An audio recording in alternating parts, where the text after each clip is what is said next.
না মানে আমাকে KKR এর কোনো স্টাফ এসে কমেন্টে একটুখানি প্লিজ যদি কেউ এক্সপ্লেন করে দিয়ে যায় ওদের মধ্যে যে এটা কি ধরনের খেলা হচ্ছে।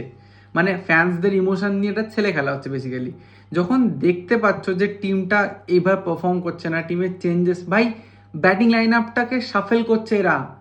আজিঙ্কা রাহানে খেলতে পারছে না, আম পাবলিকও বুঝতে পারছে যে ওকে দিয়ে ওপেন করালে হচ্ছে না। ও গেম ক্যারিয়ার, ও পাওয়ার প্লেতে স্টার্ট করার প্লেয়ার নয়, তা সত্ত্বেও ওকে রেগুলার খেলানো হচ্ছে।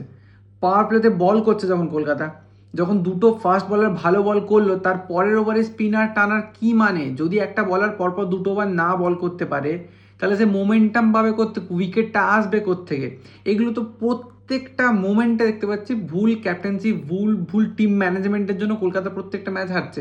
তার মানে এটা না যে কলকাতা গোহারান হারছে, প্রত্যেকটাতে কাছাকাছিতেই হারছে। মানে ওই ছোট মিস ম্যানেজমেন্টের জন্যই হারছে। প্লেয়ারের মধ্যে সমস্যা নেই, প্লেয়ারগুলো ঠিক আছে।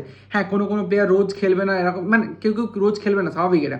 কেউ কেউ আজকে খেলছে, কেউ কেউ কালকে খেলবে, একটা দুটো ম্যাচ অল্টারনেট হবে, স্বাভাবিক। যেমন আজকে ক্যামেরন গ্রিন খেললো, ব্যাটিংয়ে খেললো, ও না থাকলেও তার টিমটা পুরো ধসে গেছিলো। বাট ওর সাথে খেলার মতো ঠিকঠাক জায়গা ঠিকঠাক প্লেয়ার দেওয়ার কোনো মানে হলো না। যেখানে গুজরাটের ফাস্ট বলাররা সব পুরো একদম ধুয়ে দিয়ে চলে গেল কলকাতাকে, সেখানে কলকাতা স্পিনের উপর বেশি রিলাই করলো, ফাস্ট বলারদেরকে ইউজই করলো না। রমানদীপ ফাস্ট বল করতে পারে, তাকে শুধু লাস্ট ওভারটা করানো হলো, তাও 20th ওভার। কি ধরনের ম্যানেজমেন্টটা? মানে ওরা কি জানে না কোনখানে কাকে বল করাতে হবে? ক্যামেরন গ্রিন এত ভালো বলার, মুভমেন্ট করতে পারে, এত হাইট তার বেশি, তাকে বল ইউজ করাই হলো না কেন? এইগুলো কি ধরনের ম্যানেজমেন্ট ভাই? আমি বুঝতে পারছি না। মানে কলকাতা ছেলে খেলা করতে নেমেছে। মানে যারা কলকাতা ফ্যান আছো তারা ভাই শিফট হয়ে যাও, কলকাতার আশা বসে থাকো না, আর একটা ম্যাচ জিততে পারবে না ভাবে, হয় না, সিম্পল।